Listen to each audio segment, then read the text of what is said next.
Salut tout le monde. La paix intérieure. Dans Jean chapitre 14, verset 27. Je vous laisse la paix. Je vous donne ma paix. Je ne vous donne pas comme le monde donne. Que votre cœur ne se trouble point, ne s'alarme point.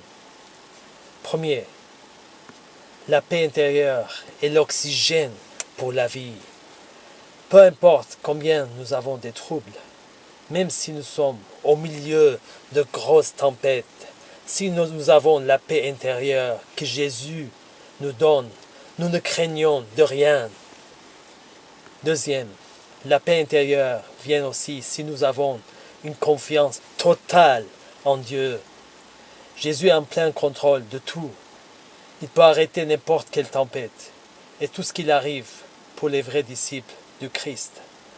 Jésus nous prévient avant qu'il arrive quelque chose, afin qu'on ne soit pas surpris. Nous devons faire confiance à lui, confiance aveugle. Dieu veut que nous soyons son ami, comme Enoch marcha avec Dieu. Il a été enlevé parce qu'il a eu confiance totale en Dieu, avec cette paix intérieure. Troisième, la paix intérieure vient quand nous avons l'amour parfait. Dans 1 Jean chapitre 4, verset 18. La crainte n'est pas dans l'amour, mais l'amour parfait bannit la crainte, car la crainte suppose un châtiment, et celui qui craint n'est pas parfait dans l'amour. Et l'amour peut être parfait qu'on en aime nos ennemis, et on prie pour ceux qui nous persécutent, et on les bénit. Nous devons rassembler à Jésus, à aimer les autres à travers son amour. À ce genre d'amour bannit la crainte et donne la paix intérieure. Quatrième, la paix intérieure dans l'esprit et le cœur est si lorsque nous ne sommes plus égoïstes. Si nous cherchons nos intérêts et nos gains, nous perdons la paix intérieure. Nous devons seulement penser à son royaume et comment plaire Dieu et prendre soin de notre famille, à aider les autres autant que le Seigneur nous demande.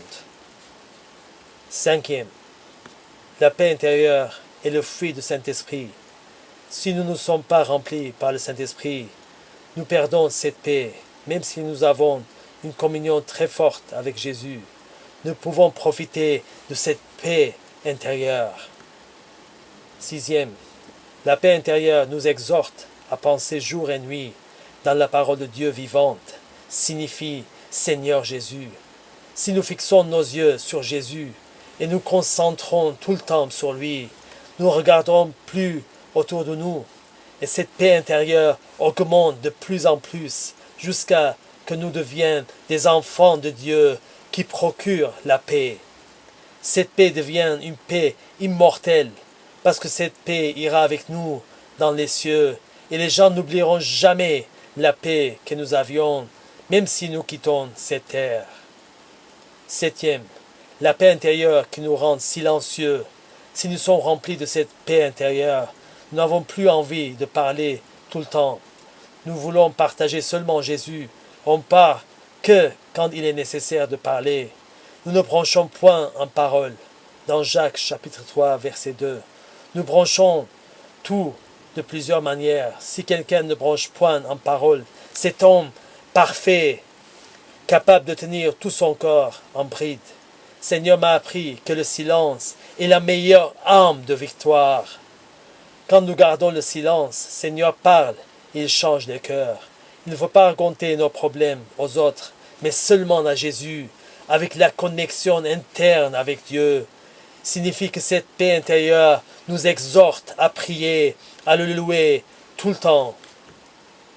Huitième, la paix intérieure vient quand nous avons la parole de notre témoignage de Christ en nous. Si nous passons du temps à côté de ces saints pieds, personne ne peut supprimer cette paix intérieure de nous.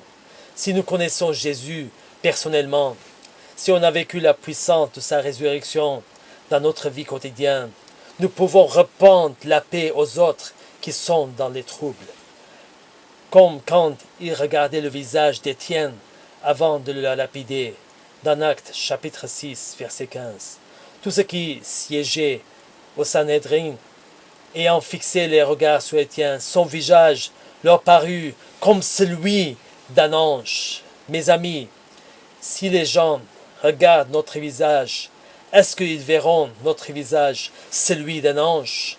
Nous devrons demander à Jésus de nous transformer comme Étienne, afin que nous puissions répandre la paix dans ce monde.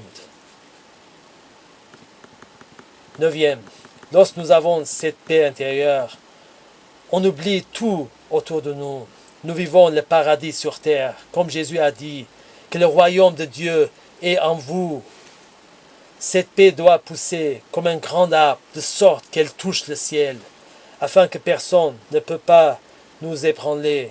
Si nous laissons cette paix de pousser en nous, le Seigneur veut que nous arriverons au sommet de la montagne de la paix intérieure. Nous n'avons plus de temps à jouer comme des enfants, mais il faut qu'on soit des hommes et femmes de Dieu. Sommes-nous prêts à entrer dans la fournaise chauffée cette fois pour avoir cette paix intérieure? Même si nous renonçons à beaucoup de choses, seul le Seigneur sait si nous pouvons supporter. Prions-nous. Seigneur Jésus, je vous remercie de ce que vous avez montré, combien est important cette paix intérieure. Soyons humbles et acceptons-nous d'entrer dans la fournaise chauffée cette fois, afin que nous puissions rassembler à votre image et nous pouvons nous débarrasser des petits renards qui ravagent les vignes. Merci Seigneur, au nom de Jésus. Amen.